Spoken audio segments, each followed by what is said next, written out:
बिस्मिल्लाहिर्रहमानिर्रहीम। अस्सलाम वालेकुम नाज़रीन मोहतरम। इस कहानी की इससे पहले आप 62 किस्तें सुन चुके हैं। अब 63वीं किस्त मुलाहिज़ा फरमाएं। खंजर हाथ से निकल जाने के बाद शायद वो इतना पुरएतमाद नहीं रहा था। मशीनी अंदाज में वो उछल कर उठा और होटल की बगली दीवार की तरफ लपका। मैंने लंबी छलांग लगाई और उस पर हाथ डालने की कोशिश की। उसके ओवरकोट का पिछला हिस्सा मेरे हाथ में आ गया।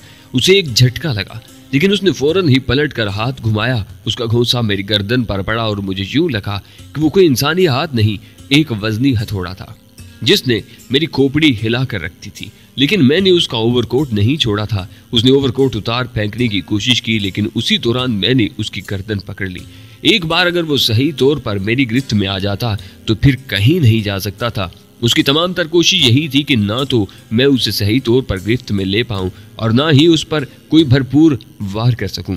गर्दन छुड़ाने के लिए उसने मेरे पेट में पंजा घोंपने की कोशिश की, लेकिन मैंने उसकी ये तकनीक चलने नहीं दी। उसकी गर्दन पर गिरफ्त बरकरार रखते हुए मैंने उसकी खोपड़ी पर यूं घोंसा रसीद करने की कोशिश की जिस तरह देहाती लोग अमूमन खरबूजे फोड़ते हैं, लेकिन वो भी बुरी तरह तड़प कर अपने आप को उस वार से बचा गया। उसके साथ ही वो मेरे घुटने पर ठोकर रसीद करने में कामयाब हो गया। पाँव में उसने न जाने क्या पहना हुआ था। मुझे यही महसूस हुआ गोया वह लोहे का कोई ठोस जूता था। उसकी गर्दन पर एक लम्हे के लिए मेरी गिरफ्त ढीली हुई और वह गर्दन छुड़ाकर दीवार तक पहुंचने में कामयाब हो गया। दूसरे लम्हे वो बंदर की तरह उछलकर दीवार पर चढ़ा और दूसरी तरफ कूद गया। मैंने सूट में होने के बावजूद दीवार पर चढ़ने में ताखीर नहीं की और उसके ताक़ुब में दूसरी तरफ कूद गया। मैंने उसे आर्टिस्ट काउंसिल में दाखिल होते देखा था। आर्टिस्ट काउंसिल की नई इमारत ज़ेरे तामीर थी। हर तरफ ईंटों और मलबे के ढेर थे और मुलगजे अंधेरे में कोई चीज मुतहरक नजर नहीं आ रही थी। यहाँ से निकल जाने के लिए कई रास्ते थे और यकीनन उसने मुझे डाज देने के लिए ही सड़क अबूर करके यहाँ आन घुसने की जहमत की थी। आर्टिस्ट काउंसिल की पुरानी इमारत करीब ही थी और वहाँ बड़ी रौनक और चहल पहल नजर आ रही थी। लान पर भी कनातें लगी हुई थीं। शायद कोई ड्रामा खत्म हुआ था या इंटरवल हुआ था। चंद लम्हे मुलगजे अंधेरे में इधर उधर का जायजा लेने के बाद मैं पुरानी इमारत की तरफ चल दिया। यहाँ भी रोशनी कम ही थी। करीब पहुंचकर ही लोगों की शक्लें देखी जा सकती थीं। यहाँ बहुत से लोग इधर उधर आ जा रहे थे। कुछ लोग एक छोटे से केबिन के करीब खड़े कोल्ड ड्रिंक्स पी रहे थे और सिगरेटों की कश लगा रहे थे। बरामदे की सीढ़ियों पर 2-3 लड़कियां और 2-3 मर्द खड़े थे। मर्द उनसे बातें करने की कोशिश कर रहे थे, जबकि लड़कियां मुस्तरबाना से अंदाज में इधर उधर देख रही थीं। वो सब ही गहरा मेकअप किए हुए थीं। उनमें से एक लड़की मेरी तरफ देखते हुए हाथ हिलाकर बोली, वाह शेख साहब, अच्छी गाड़ी भेजी आपने। इससे तो अच्छा था मैं रिक्शा टैक्सी में चली जाती। उसके साथ खड़ी हुई दूसरी लड़कियों और मर्दों ने भी मुड़कर मेरी तरफ देखा। मेरी आंखें क्योंकि कम रोशनी में भी बेहतर तौर पर देखने की सलाहियत रखती थी, इसलिए मैंने कदरे फासले से भी उसकी सूरत अच्छी तरह देख ली थी। वो फरबई माइल एक कबूल सूरत लड़की थी। उसके चेहरे पर काबिल जिक्र चीज उसकी आंखें थी, बड़ी बड़ी आंखें जिनमें एक तायर जेर दाम की सी वहशत थी। उन हैरान सी आंखों ने मुझे पहचानने में गलती की थी। मैं सीढ़ियों के करीब पहुंचा तो उसके तासरात बदल गए। वो कुछ शर्मिंदा सी नजर आने लगी, लेकिन उसके साथ खड़ी हुई लड़की बड़ी शरीर मालूम होती थी। उसकी शक्ल सूरत कोई खास नहीं थी, लेकिन उसकी शरीर से मुस्कुराहट में बड़ी जान थी। वो बड़ी बड़ी आंखों वाली लड़की को टहोका देकर बोली, गोली मारो शेख साहब को, ये शेख साहब से बेहतर चीज मालूम होती है। मैंने एक लम्हे के लिए उसके सामने रुककर गर्दन को खफीफ सा खम देते हुए शरीर लड़की की तरफ देखकर मुस्कुराते हुए कहा, अगर कोई और वक्त होता तो मैं आपकी सवारी से जरूर इस्तेफादा करने की कोशिश करता, लेकिन अफसोस कि मैं इस वक्त किसी और चक्कर में हूँ। मैंने महसूस किया कि लड़कियों के साथ खड़े हुए मर्द मेरी तरफ नापसंदीदगी की नजरों से देख रहे थे, लेकिन मैं उनकी तरफ तवज्जो दिए बगैर आगे बढ़ता चला गया। कनातों के करीब 1-2 भिखारी मौजूद थे, मगर वो कहीं नजर नहीं आ रहा था जिसकी मुझे तलाश थी। हर गोशी का जायजा लेने और हर चीज पर नजर डालने के बाद मैं आर्टिस्ट काउंसिल के बगली दरवाजे से निकला और दरमियानी सड़क अबूर करके वापस हिल्टन में आ गया। अब मैं उस चीते की तरह चुकन्ना था जिस पर अंधेरे में फायर हो चुका हो और गोली उसके कान को छूती हुई गुजर गई हो। मेरे साथ कमोबेश यही हुआ था। अब हिल्टन के ड्राइवे में कोई गाड़ी नजर नहीं आ रही थी। ऊंचे तुर्रे वाला दरबान अंदरूनी दरवाजे पर वापस आ चुका था और आने जाने वालों के लिए मौदबाना अंदाज में दरवाजा खोल रहा था। उसका हुलिया मुगल सिपाहियों वाला था, हत्ता के कमर से तलवार भी बंधी हुई थी। पहले मैंने उससे कुछ पूछने का इरादा किया, मगर फिर फौरन ही मुलतवी कर दिया। अब इन बातों का कोई फायदा नहीं था। मैंने खुद जाकर पार्किंग लॉट से गाड़ी निकाली और कदरे बदमजगी के आलम में माल पर ले आया। हालात कुछ अजीब से हो चले थे और मेरी बेनियाजी का ये आलम था कि मेरे पास उस वक्त रिवाल्वर तक नहीं था। मैंने गुलबर्ग की जानिब जाने के लिए माल रोड पर गाड़ी मोड़ी ही थी कि कुछ फासले पर दरख्तों के करीब एक लंबी सी स्याह गाड़ी उसी तरह तिरछी खड़ी नजर आई कि सड़क का बेशतर हिस्सा ब्लॉक होकर रह गया था और उसके सामने से गुजर कर जाना भी खतरे से खाली मालूम नहीं हो रहा था। जब मैं आर्टिस्ट काउंसिल से निकलकर हिल्टन में वापस गया, उस वक्त ये गाड़ी यकीनन यहाँ मौजूद नहीं थी, चंद ही लम्हों में कहीं से आई थी। मैंने गाड़ी जब उस गाड़ी के सामने से गुजारी तो मैं उस बात के लिए बिल्कुल तैयार था कि मेरी गाड़ी पर फायरिंग होगी, लेकिन उस वक्त मैं हैरान हुए बगैर न रह सका जब मुझे नहायत अमन पसंदाना अंदाज में निकल जाने दिया गया। मैं देख नहीं सका था कि उस गाड़ी में कितने लोग मौजूद थे, क्योंकि गाड़ी के शीशे तारीक थे और वैसे भी तकरीबन अंधेरे ही में खड़ी थी। उसकी तमाम बत्तियां बुझी हुई थी, लेकिन इंजन बेदार था। मेरी गाड़ी के आगे बढ़ते ही उस गाड़ी के टायर चिचराए, वो नीम दायरे में घूमकर एक अफरियत की तरह मेरे ताक़ुब में आने लगी।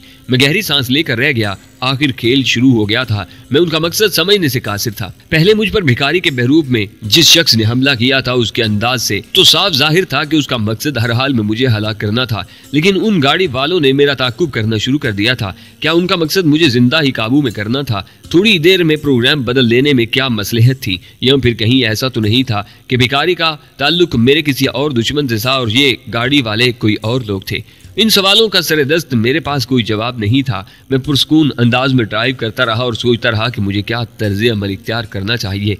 मेरी गाड़ी में टेलीफोन मौजूद था जो तकरीबन 25 मील के दायरे में करामत था। उस पर मैं मॉडल टाउन वाली कोठी से राब्ता कायम कर सकता था जो मेरे लिए हेडक्वार्टर का काम देती थी। वहाँ टोनी और शबीर शेख अमूमन मौजूद रहते थे।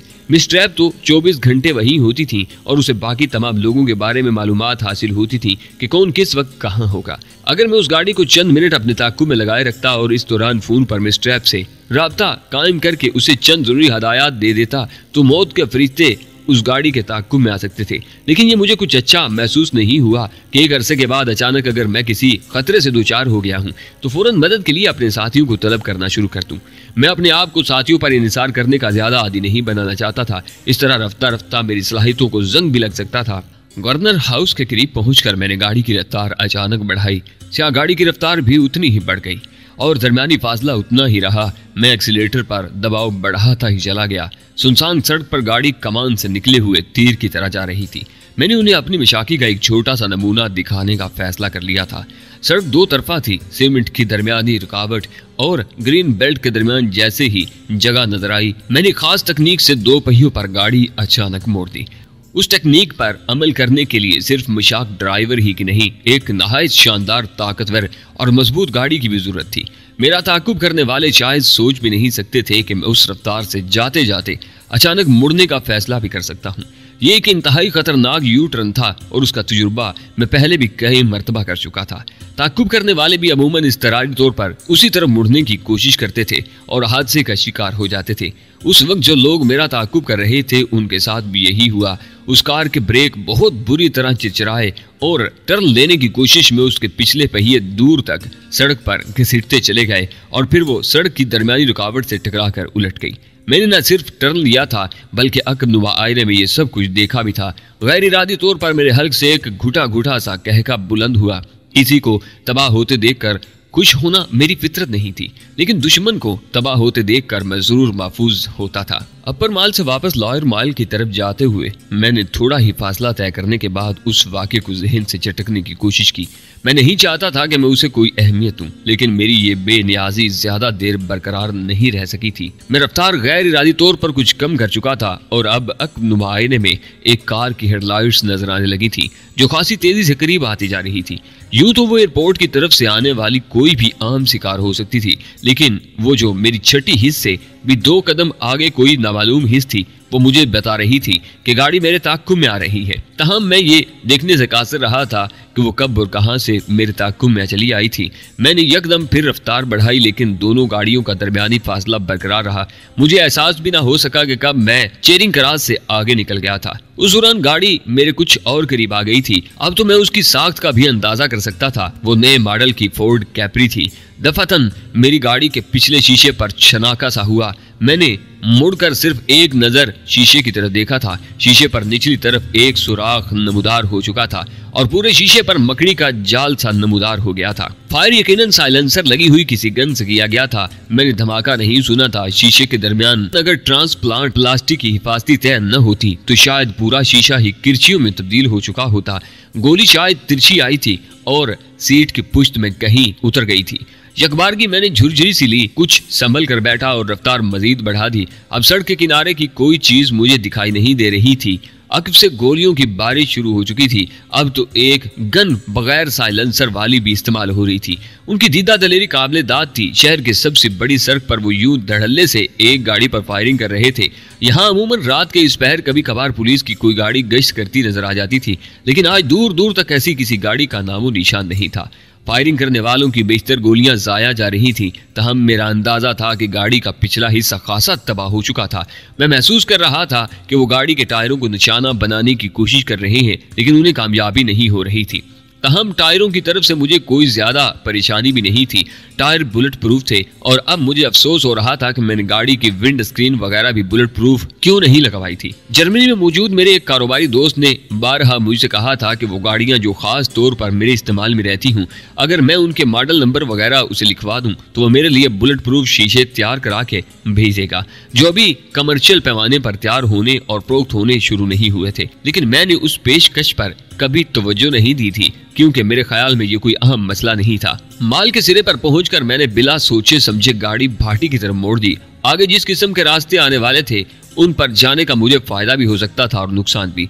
मेरे ताकुब में आने वालों ने अब फायरिंग बंद कर दी थी, लेकिन उनका अंदाज बता रहा था कि वो कब्र तक मेरा पीछा करने का तहिया कर चुके हैं। और इस किस्म के मामलात में उस गाड़ी का ड्राइवर भी बला का माहिर मालूम होता था। हर मोड़ पर गाड़ी के टायर बुरी तरह चिचरा रहे थे, बिल्कुल फिल्मी अंदाज की तरह। टकसाली पहुंचकर मैंने सिर्फ एक सानिये के लिए सोचा और गाड़ी बाजार हुस्न की तरफ मोड़ ली। ये बात यकीनी थी कि उन्हें डाज दिए बगैर मैं उनसे छुटकारा नहीं हासिल कर सकता था और खुली सड़कों पर उन्हें डाज नहीं दिया जा सकता था। बाजार हुस्न के दिन सोते हैं और रातें जागती हैं, लेकिन उस वक्त वहां की रात भी थक चुकी थी। किसी कोटे से हारमोनियम की आवाज किसी जिद्दी बच्चे की रू रू की तरह सुनाई दे रही थी। मेन बाजार में वीरानी कदम जमाने लगी थी। बाहर बेचने वाले भी थक हार कर इधर उधर थड़ों पर बैठ चुके थे। इक्का दुक्का तमाशबीन या राहगीर इधर से उधर आते जाते दिखाई दे रहे थे। लेकिन जिस अंदाज में मेरी गाड़ी शाही बाजार में दाखिल हुई, उससे वो लोग भी हड़बड़ा कर रास्ता छोड़कर दीवारों से चिपक गए थे। शाही बाजार कोई ज्यादा चौड़ी शाहरा नहीं और फिर अमूमन ये सड़क नीम शिकस्ता और नाहमवार भी रहती है, लेकिन मैं उस पर भी तेज रफ्तारी के तमाम साबका रिकॉर्ड तोड़ने की कोशिश कर रहा था। यहाँ की गलियां तो बहुत ही तंग और नीम तारीख थी। गाड़ी लेकर घुसने के लिए तो बिल्कुल ही नामौजू थी और फिर मुझे उनसे कुछ ज्यादा वाकफियत भी नहीं थी। लेकिन उजरत के फैसले के तहत मैं गली में घुस गया। यहाँ का फर्श ईंटों का था। एन वस्त में गंदे पानी की नाली थी और दोनों तरफ दीवारों के साथ साथ पानी के कई की टेढ़े मेढ़े पाइप बिछे हुए थे। मेरी मर्सिडीज जितनी बड़ी थी उतनी बड़ी गाड़ी लेकर कोई दीवाना ही उन गलियों में घुस सकता था। दोनों तरफ पानी के पाइप टायरों तले खड़खड़ा रहे थे और गाड़ी के दोनों तरफ के दरवाजे दीवारों को तकरीबन छू रहे थे। उस गली में जुल्फ यार की तरह बीचो खम थे, लेकिन मैं किसी न किसी तरह गाड़ी को लहराता हुआ बहुत दूर तक ले गया। लेकिन एक मोड़ आखिरकार ऐसा आया जहां मेरी मशाकी भी जवाब दे गई। मोड़ तो मैंने उम्दगी से काट लिया, लेकिन 3-4 फुट ऊंचे और टूटे हुए पोल से न बच सका, जो गली के तकरीबन वस्त में न जाने क्यों गाड़ दिया गया था। गाड़ने वालों को शायद इरफान हो गया था कि एक रोज कोई शामत का मारा इन गलियों में दाखिल होगा, उसे आगे न जाने दिया जाए। टक्कर खासी जोरदार हुई थी। हेडलाइट्स टूटने का छनाका सुनाई दिया। मैंने गाड़ी वहां से निकालने के सिलसिले में कोई तदबीर लड़ाने या किसी और चक्कर में वक्त जाया करने की बजाय फौरन दरवाजा खोलकर बाहर छलांग लगा दी। मुझे मालूम था कि ताकुब करने वाले गाड़ी वहां से ज्यादा फासले पर नहीं रखेंगे। मैं नाक की सीध में दौड़ता चला गया। मुलगजे अंधेरे में डूबे हुए साल खोरदा मकानात अपने सीनों में न जाने कितने अनजाने भेद छुपाए खामोशी से खड़े थे, मगर वो बदवक्त कुत्ता खामोश न रह सका, जो शायद गमे जाना से तंग आकर साया दीवार में लेटा हुआ था।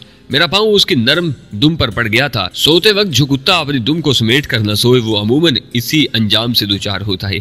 मेरे पांव तले आकर उसकी दुम चाहे सीधी न हुई हो, लेकिन आइंदा के लिए काबिल इस्तेमाल शायद ही रह गई हो। और कुत्ता चूंकि अपनी दुम को दूसरों के सामने हलाने के लिए इस्तेमाल करता है, इसलिए वो इसका सबसे कीमती असासा होती है। चुनाचे अगर वो कुत्ता बहुत बुरी तरह चिल्लाकर बहुत ऊंचा उछल पड़ा था, तो उसकी यह हरकत बेजा नहीं थी। उससे पहले कि वो इंतकामन मेरी टांग दबोचता, मैंने उसे एक ठोकर रसीद करके दोबारा हवा में उछाला और अपनी उस ज्यादती पर दिल ही दिल में उसे मुआवजत करते हुए ज्यादा तेजी से आगे की तरफ दौड़ पड़ा। गली के मजीद कुछ बेचक हम तय करने के बाद जब मैं तकरीबन 1 फरलांग का फासला तय कर चुका था तो अचानक ही मैंने अपने आप को खुली जगह में पाया। यहाँ चारों तरफ वही पुराने तर्ज के ऊंचे ऊंचे सालखोरदा मकानात थे और दरमियान की जगह खाली थी। ये जगह किसी बहुत बड़े कुएं से मुशाबा नजर आ रही थी। एन वस्त में कारपोरेशन का नल लगा हुआ था जिसकी टूटनी कसम पुरसी के से आलम में आधी खुली हुई थी और पानी शरर शरर किसी पुरशोर आवाज में उस वक्त भी बह रहा था। यहाँ पहुंचकर गोया उस गली का इख्तिताम हो गया था जिससे मैं आया था और आगे मजीद कोई गली नहीं थी, बस एक दूसरे से जुड़े हुए मकानात ही मकानात थे। किसी किसी खिड़की में रोशनी नजर आ रही थी और ऐसी खिड़कियां गोया शख्सज़दा सी आंखों की तरह मुझे घूर रही थी। मेरे पास जाया करने के लिए तो क्या इस्तेमाल करने के लिए भी वक्त नहीं था। सन्नाटे से छेड़छाड़ करती चंद मुबहम सी आवाजों ने मुझे बता दिया था कि मेरे खून के प्यासों की गाड़ी मेरी गाड़ी के अक्ब में रुक चुकी है। मैं 2 कदम आगे बढ़ा लेकिन तजब्जुब के आलम में रुक गया। उस लम्हे खासे फासले पर गली में कहीं दौड़ते कदमों की आवाज सुनाई दे रही थी। उसमें कोई शक नहीं था कि उन्होंने मुझे सामने पाया तो चीथड़े उड़ा देंगे। अब उनका गालबन मुझे अगवा करने की जहमत करने और किसी किस्म की पूछगछ करने का कोई इरादा नहीं था। और गोली बहरहाल इंसान से ज्यादा ताकतवर होती है, मुझे कहीं ना कहीं जाए पनाह तलाश करनी थी। यहाँ के बेशतर मकानात ऊंचे नीचे बंद डब्बों की तरह थे। सामने सिर्फ एक मकान ऐसा नजर आ रहा था जिसकी अलग एक बैरूनी दीवार थी और वो ज्यादा ऊंची नहीं थी। उससे जरा ही पीछे असल इमारत थी और उसमें सामने ही एक रोशन खिड़की नीमवा नजर आ रही थी। मकान ज्यादा बड़ा मालूम नहीं होता था और ये भी गालबन किसी तवाइफी की रहायशगाह थी। शाही बाजार में बेहतर तवाइफों की रहायश और नाच गाने के ठिकाने अलग अलग थे। दीगर कारोबारी लोगों की तरह वो भी निजी जिंदगी में एक हद फासल बरकरार रखने की कायल मालूम होती थी। दौड़ते कदमों की आवाजें करीब आ रही थी। मैं पंजों के बल दौड़ता हुआ उस मकान तक पहुंचा, बाजू बुलंद करके दीवार पर हाथ जमाए और दूसरे लम्हे बंदर की तरह उछलकर दीवार पर चढ़ गया। उस दौरान कदमों की आवाजें कुछ और करीब आ चुकी थी। मैं बिल्ली की तरह बेआवाज तरीके से पंजों के बल अंदर कूद गया। मकान का बैरूनी हिस्सा एक मुख्तसर और तंग सी बालकूनी से मुशाबा था जहाँ एक कोने में कुछ काट कबाड़ सा पड़ा था। दूसरी तरफ दरवाजा था। उस जगह छुपना महफूज नहीं था। खिड़की ज्यादा बुलंदी पर नहीं थी। मैंने आहिस्तगी से खिड़की का पट खोलकर पंजों के बल खड़े होकर अंदर झांका। गनीमत था कि उस खिड़की में सलाखें वगैरह नहीं थी, लेकिन यह देखकर मुझे खफीफ सी हैरत हुई कि कमरा बिल्कुल खाली था, हत्ता कि उसमें फर्नीचर नाम पर भी एक कुर्सी तक मौजूद नहीं थी। फर्श पर गर्द की हल्की सी तह मौजूद थी। कमरे में दीवार गिर अलमारियां मौजूद थी मगर उनके पट खुले हुए थे और बिल्कुल खाली थे। लगता था कि मकीन नहायत बेपरवाही से मकान खाली करके छोड़ गए हैं। गो के बाहर नल से पानी गिरने की शरर शरर जारी थी, लेकिन उसके साथ साथ मैं कदमों की आवाजें पहले से ज्यादा वाज़ेह तौर पर सुन रहा था। अब वो खुले हिस्से में पहुंचने ही वाले थे। एक बार फिर मैंने खिड़की में लटक कर बंदरों वाला अंदाज अपनाया और अंदर जा पहुंचा। ये भी शाही बाजार के बेशतर मकानों की तरह पुरानी तर्ज का ऐसा मकान था जिसका फर्श बहुत ऊंचा था, इसीलिए कमरे की खिड़की भी बुलंदी पर थी।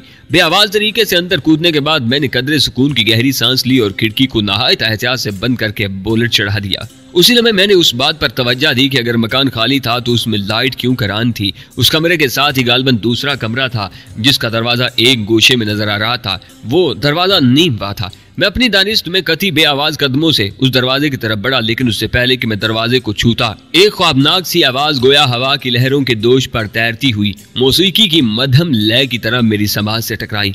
आ जाओ, अंदर आ जाओ। ये दरवाजा आज भी तुम्हारे इंतजार में उसी तरह खुला है जिस तरह तुम 6 बरस पहले इसे खुला छोड़ गए थे। आवाज निस्वानी थी। रूहों और भूत प्रेत पर मुझे जरा भी यकीन नहीं था, लेकिन यह आवाज सुनते ही सबसे पहला ख्याल मेरे ज़हन में किसी भटकी हुई रूह ही का आया था, क्योंकि आवाज एक ऐसी सरगोशी से मुशाबा थी जैसी आमतौर पर फिल्मों में रूहों की मौजूदगी जाहिर करने के लिए सूती असरात की मदद से सुनाई जाती है। एक लम्हे के लिए मैं तजब्जुब के आलम में खड़ा रहा। मेरा उठा हुआ हाथ उठा ही रह गया। दूसरे कमरे में न जाने कौन बेचारी मेरी मुंतजिर थी जिसके ख्याल में मैं 6 बरस पहले यहाँ से रुखसत हुआ था।